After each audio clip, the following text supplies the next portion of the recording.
In 2011, treasure hunters thought they had hit the jackpot. They'd found the SS City of Cairo sitting 5,150 meters underwater. That's over 3 miles down, deeper than anyone had ever successfully recovered treasure from before. $52 million worth of silver coins scattered across the ocean floor after 69 years. The biggest deep-sea treasure recovery in history. But when they started pulling up those silver rupees, coin by coin, they discovered something that made that massive fortune look like pocket change. Hidden in the ship's records, in survivor testimonies, in letters that had never been opened, they found stories that were worth infinitely more than all the silver in those cargo holds. Stories of a dying man who gave his wedding ring to a complete stranger, trusting him to get it back to his family. Stories of a woman who spent 51 days nursing dying passengers in a lifeboat, using her last strength to comfort people she'd never met before.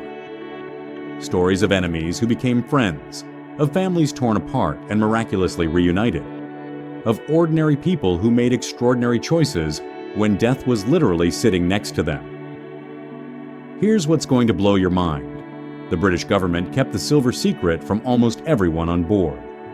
But what happened when those torpedoes hit, when 296 people were crammed into lifeboats designed for half that many, proved that the most valuable treasures can't be measured in money? Because sometimes the things worth fighting for have nothing to do with silver or gold, and everything to do with who you choose to be when everything else gets stripped away. But first, you need to understand why this ship was carrying a fortune that could buy a small country, and why that secret would determine who lived and who died when the attack finally came. So let me paint you a picture of what was really happening here. It's October 1942, and World War II is raging across every ocean on the planet. German U-boats are sinking everything that moves in the Atlantic. British merchant ships are getting blown out of the water faster than they can build them. And Britain is getting desperate. The SS City of Cairo wasn't just some regular passenger liner taking families on vacation. She was carrying Britain's lifeline, and almost nobody on board had any clue what they were really sitting on top of. Here's the crazy part most people never learn about, hidden down in her cargo holds. Packed away where passengers would never think to look, were 122 tons of silver rupees. That's not a typo. 122 tons. We're talking about roughly 2.7 million individual silver coins, worth over $52 million in today's money. But here's what makes this even more insane. The British government kept this massive secret from almost everyone on board, including most of the crew. The captain knew. A handful of officers knew. But the 101 passengers, the families with little kids, the missionaries and civilians fleeing the war, they had no idea they were floating on top of a fortune that could buy a small country. And that secrecy would soon become the difference between life and death. This wasn't just money sitting in those cargo holds. This was Britain's desperate attempt to fund their entire war effort while German submarines were systematically destroying everything that tried to cross the Atlantic.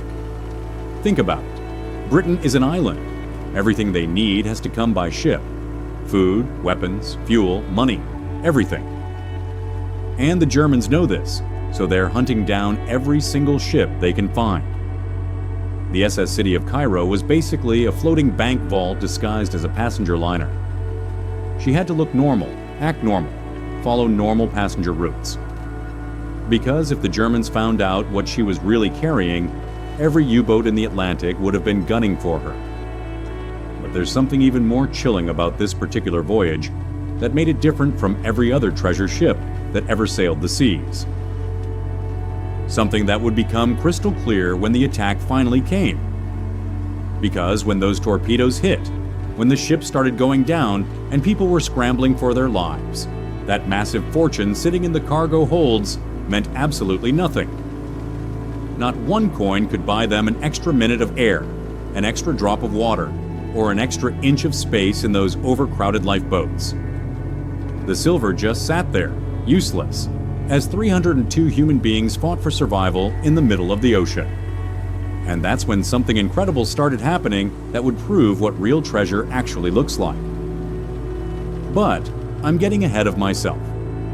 Because what happened next would prove that sometimes the most valuable things in the world can't be measured in silver or gold, or any amount of money. Sometimes the most valuable things are the choices people make when they think nobody's watching. Let me take you back to that night. November 6, 1942. It's 11:17 p.m., and most people on the SS City of Cairo are asleep. The ship is cruising through the South Atlantic, roughly 480 miles south of St. Helena, which is basically the middle of nowhere. Families are tucked into their cabins, crew members are doing their night shifts, and everyone thinks they're safe. They're not. Captain Carl Friedrich Merton is hunting in his German U-boat, U-68. He's been tracking the city of Cairo for hours, waiting for the perfect moment to strike. And at 11:17 p.m., he fires the first torpedo. Here's what the history books don't tell you about what those next few minutes were actually like. The first torpedo slams into the engine room like a giant fist punching through the hull. The entire ship shudders. Every light goes out simultaneously. Emergency sirens start wailing, but they sound different underwater, muffled, terrifying, like the ship itself is screaming. People wake up to complete darkness and the sound of rushing water. Families are stumbling around their cabins, trying to find each other, trying to understand what's happening. Parents are grabbing their children, couples are reaching for each other in the pitch black, and everyone is asking the same question. Are we sinking? Captain William Rogerson knows the answer immediately. Yes, they're sinking, and they don't have long. He orders the lifeboats launched, but here's the problem nobody wants to talk about. They only have space for 296 people. There are 302 souls on board. Simple math tells you that 6 people are about to die, and there's nothing anyone can do about it. And that's when the unthinkable started happening. Families got torn apart in those final minutes. Children separated from parents in the chaos. Husbands from wives. Friends from friends. Everyone scrambling for space in boats that would become floating prisons for the next 2 months. Some people made it to the boats. Some people didn't. It was that simple and that horrible. 6 people went down with the ship. 6 human beings who could have been saved if there had been just a little more room, a little more time, a little more luck. Among them was the radio officer, who made a choice that still gives me chills when I think about it. He stayed behind, voluntarily. While everyone else was fighting to get off the sinking ship, he stayed at his post, sending distress signals until the very last second. He knew he was going to die, but he kept transmitting, hoping that maybe somehow his signals would help the survivors get rescued. Think about that for a minute. Your ship is sinking. You have maybe 10 minutes before you drown. And instead of saving yourself, you choose to stay behind and try to save everyone else. That's the kind of choice that defines who you really are when everything is falling apart. But the story gets even more heart-wrenching when you realize what happened to the people who did make it to the lifeboats. 296 people crammed into 6 small boats, designed to hold maybe half that number comfortably. They had basic rations, a few gallons of water, some hard biscuits, maybe enough food for a week if they were incredibly careful. And they were floating 480 miles from the nearest land, in the middle of the South Atlantic, with no guarantee that anyone even knew they were missing. But here's the part that makes this story different from every other shipwreck you've ever heard about. Because what happened after they hit the water was so much worse than the sinking itself. These people were about to endure something that would test every single limit of human endurance, human compassion, and human will to survive. And that's when a German submarine did something that would change these survivors forever. Something so unexpected that it still doesn't make sense even today. So picture this scene. It's past midnight now, November 7th, 1942. 296 people are floating in 6 tiny lifeboats in the middle of the ocean. They're soaked, they're scared, they're wondering if they'll live to see the sunrise. The ship that was their home, their safety, their ticket to a new life, it's gone. Just completely vanished beneath the waves like it never existed. They're bobbing around in the darkness, and suddenly, this massive shape rises out of the water right next to them. It's the German U-boat, the enemy, the machine that just destroyed their entire world. Now, Captain Carl Friedrich Merton could have just disappeared into the night. Mission accomplished, ship sunk, job done. He could have submerged and sailed away, leaving those survivors to figure out their own fate. That's what war is supposed to be like, right? You destroy your enemy and move on. But instead, something incredible happened. Merton surfaced his submarine and actually started talking to the survivors. Not taunting them, not threatening them, helping them. He looked at these people bobbing around in their lifeboats, these people whose lives he had just turned upside down, and he started giving them directions to the nearest land. St. Helena is roughly 480 miles northeast, he called out across the water. That's your best chance. And then, and this is the part that still gives survivors chills when they talk about it decades later, he said something that would echo across the rest of their lives. "Good night, sorry for sinking you." Just like that. Matter of fact, almost casual, but with this weight behind it that you could feel even in the darkness. And then he ordered his submarine to dive, and he vanished back into the ocean like some kind of ghost. Now, you might think that's just a nice gesture from one human being to another. A moment of decency in the middle of a war. And sure, it was that. But it was also something much bigger, and much more important than anyone realized at the time. This wasn't just an apology. This was a glimpse of the man behind the uniform, the human being underneath the enemy soldier. Someone who understood that he had just condemned nearly 300 people to almost certain death, and who felt the weight of that responsibility. That moment of humanity, that brief recognition that even in war, even when you're supposed to be enemies, people are still people, would later lead to one of the most extraordinary reunions in maritime history. But I'll get to that later, because what happened next is even more incredible. First, those survivors had to endure something that would prove what human beings are really capable of when everything else gets stripped away. Because when the sun came up on November 7th, 1942, their real nightmare was just beginning. They were about to face 2 months of the most impossible conditions you can imagine. Starvation, dehydration, exposure, storms, sharks, and the slow grinding realization that they might never see home again. But here's what makes this story absolutely extraordinary. In the middle of all that suffering, with death literally sitting in the boat next to them, some of these people made choices that will restore your faith in humanity.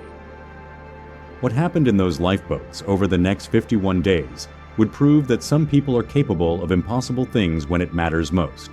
6 lifeboats, 296 people. Enough food and water for maybe a week if they were incredibly lucky and careful.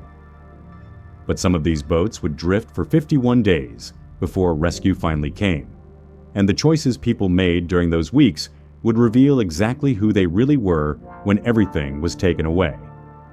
Let me tell you about boat number 4, because what happened there will break your heart and then put it back together again. 17 people climbed into that boat when the city of Cairo went down. 17 human beings, with families, dreams, futures they were hoping to reach. After 51 days floating in the South Atlantic, only 2 were still alive. 2. Third Officer James White and passenger Margaret Gordon watched 15 people die, one by one, day after day, as hunger and thirst and exposure slowly claimed them. And here's the part that will change how you think about human nature forever. Margaret Gordon spent those 51 days nursing the sick and dying, right up until the very end. Think about that. You're slowly starving to death yourself. You're so dehydrated that your lips are cracking and your tongue is swollen. You're sunburned during the day and freezing at night. You're watching people around you die, knowing you're probably next. And instead of focusing on your own survival, you choose to spend your energy taking care of other people. That's not normal. That's not what most people would do. That's extraordinary. But the story gets even more incredible when you hear about what happened in boat number 1. Quartermaster Robert Ironside was dying. He knew it. Everyone in the boat knew it, and there was nothing anyone could do about it. But as he lay there in his final hours, he did something that would create a miracle decades later. He took off his wedding ring, this simple band of metal that represented his love for his wife, his connection to home, his entire life before the war, and he gave it to another survivor, a complete stranger, and he made this dying request. Please get this back to my family. Tell them I was thinking about them at the end. Now, here's the miracle that nobody could have predicted, the kind of thing that makes you believe in fate or destiny or whatever you want to call it. The survivor who took that ring was later captured by the Germans and sent to a prisoner of war camp. He kept that ring hidden for years, protecting it, carrying the weight of a dying man's final wish. And then, in one of those coincidences that seems too perfect to be real, guess who showed up to liberate that POW camp? Robert Ironside's brother, his actual brother, fighting with the Allied forces, walking through the gates of that prison camp. The survivor recognized the name, told him about the ring, about his brother's final moments, about the promise he had made. And that wedding ring passed from a dying man to a stranger, to a prisoner to a liberating soldier, finally made it home to Robert Ironside's family. A promise made in a lifeboat in the middle of the ocean, kept years later in a prison camp thousands of miles away. That's the kind of story that makes you realize there are forces at work in this world that we don't understand. But these weren't just survival stories. These weren't just people trying to stay alive. These were proof that even when everything is stripped away, your safety, your certainty, your hope for tomorrow, people can choose to be extraordinary. In boat number 5, families like the Bullens and McGaffeys huddled together, sharing what little food they had, taking turns keeping watch, protecting each other even when protection seemed impossible. In boat number 6, all the gunners survived because they worked together, pooled their military training, and refused to give up on each other. In boat number 7, they had a sextant for navigation, and instead of keeping it for themselves, they shared their knowledge with the other boats when they were close enough to communicate. In boat number 8, families stayed intact through pure determination and mutual support, proving that love really can conquer impossible odds. 4 of the 6 boats were rescued after 13 days by ships like the Clan Alpine and the Ben Doran.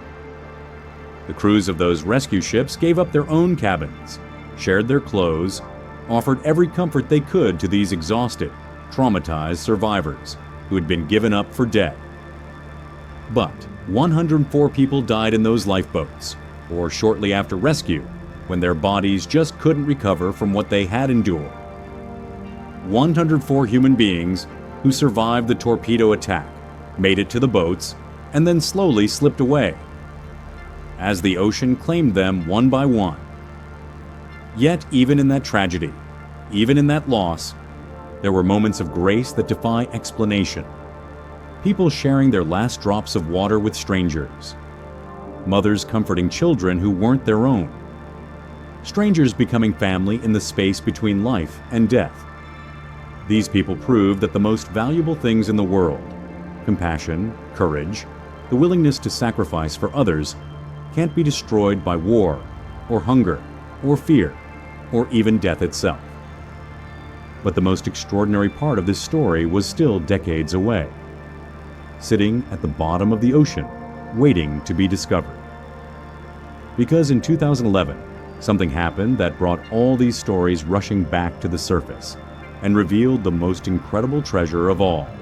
Fast forward 69 years, it's 2011, and the SS City of Cairo has been sitting on the ocean floor for nearly 7 decades. Most people have forgotten about her. The survivors are in their 80s and 90s now, if they're still alive at all. The silver coins that caused so much trouble that were supposed to help win the war. They're just sitting there in the darkness, 5,150 meters below the surface. That's over 3 miles down. Deeper than Mount Fuji is tall. Deeper than anyone thought it was even possible to recover anything from. The pressure down there would crush a human being instantly. It's like being on an alien planet, but treasure hunters don't give up easily, especially when there's $52 million worth of silver involved. Deep Ocean Search had been looking for the city of Cairo for years, using the most advanced underwater technology available. Side-scan sonar, remotely operated vehicles, computer modeling of ocean currents, and wreck drift patterns. They were basically playing a giant game of hide-and-seek with a ship that had been lost for longer than most people had been alive. And then finally, they found her. The wreck was sitting upright on the ocean floor, almost perfectly preserved by the cold, dark water. No oxygen down there, no bacteria, nothing to cause decay. It was like stepping into a time capsule from 1942. Portholes still intact, sections of the hull still recognizable, and scattered all around the wreck site. Millions of silver coins, glinting in the ROV lights like stars in the darkness. But here's what makes this discovery absolutely mind-blowing. By the time they found the city of Cairo, something impossible had already happened that changed everything about this story. Captain Karl Friedrich Merton, the German U-boat commander who said, "Good night, sorry for sinking you," had actually met with some of the survivors. In person. In 1972, 30 years after that terrible night, they all gathered aboard HMS Belfast in London.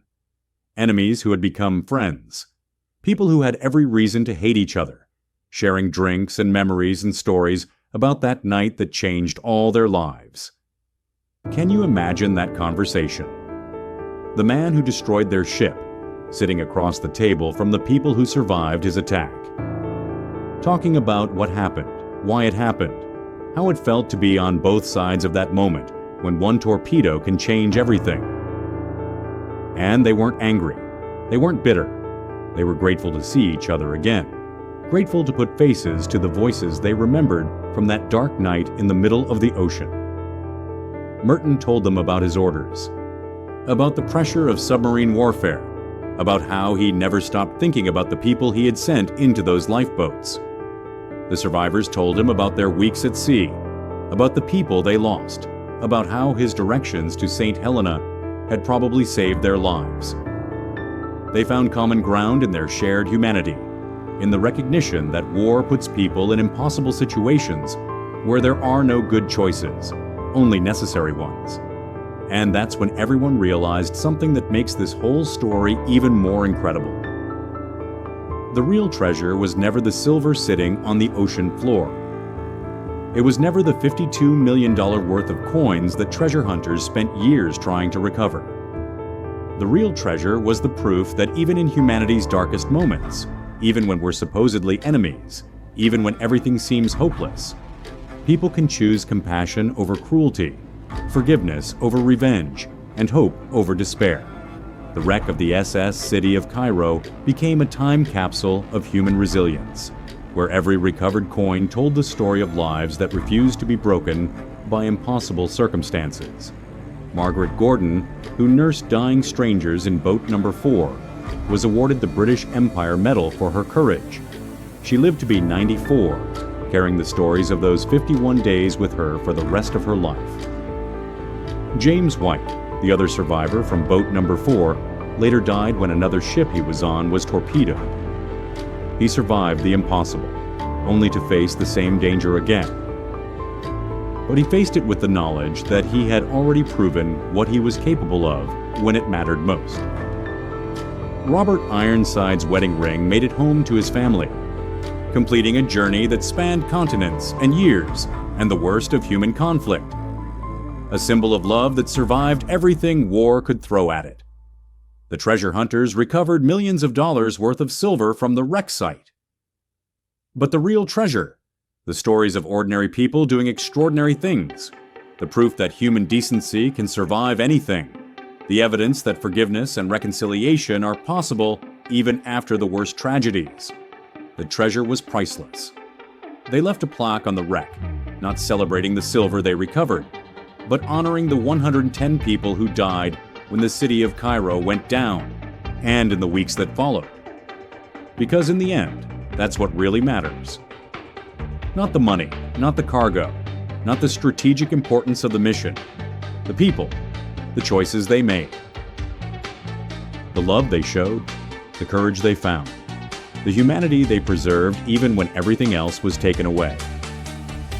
But there's still one question that nobody can answer. One mystery that makes this story even more haunting than it already is.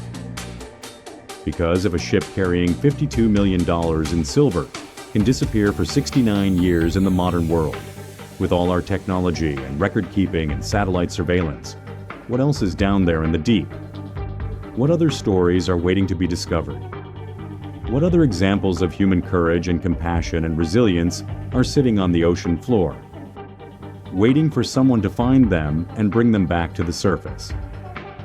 The ocean keeps its secrets, but sometimes, if you're patient enough and determined enough and lucky enough, it gives them back. And when it does, you realize that the most valuable treasures aren't made of silver or gold. They're made of the choices people make when they think nobody's watching. The love they show when there's nothing left to give. The hope they maintain when hope seems impossible. And those treasures are worth more than all the silver in the world. What other treasures are waiting in the deep? Subscribe to uncover more lost stories of courage,